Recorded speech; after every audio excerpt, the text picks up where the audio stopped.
পাগল করে গেছে পানির মধ্যে। তো আমি শোনার সাথে সাথে আমি আমার দেখাই দিয়েছি, তো এখান থেকে বলছে আমি কোমরের অসুবিধা আমি নিজে নামছি। আমি পল্টনে নেমে প্রায় 20-25 মিনিট একা একা চেষ্টা করছি। চেষ্টা করার কোনো ফল পাইনি। পরে ফায়ার সার্ভিসের লোকগুলো আসছে, তখন তারা উদ্ধারের কাজ চেষ্টা করতেছে। একটা দোকান বসে বিকালে, ও অনেক সময় রুটি দেয়, কলা দেয় করে খাওয়ার জন্য, পুরান যেগুলো চলে না আর কি এগুলো ওইগুলো খায়, কিন্তু ও কেউ ডিস্টার্ব করে না।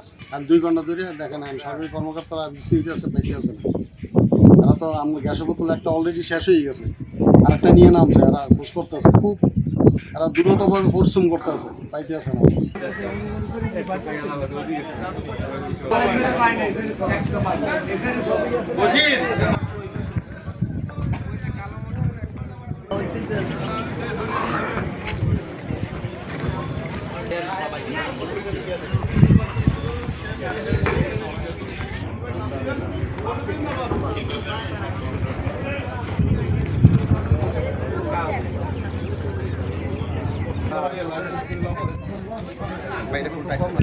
আস্তে আস্তে এখন দেন কত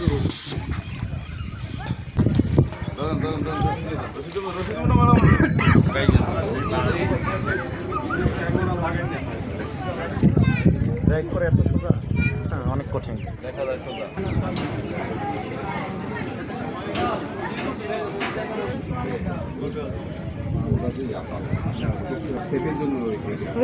চোখে পানি যায় না এটা। হ্যালো ঢাকা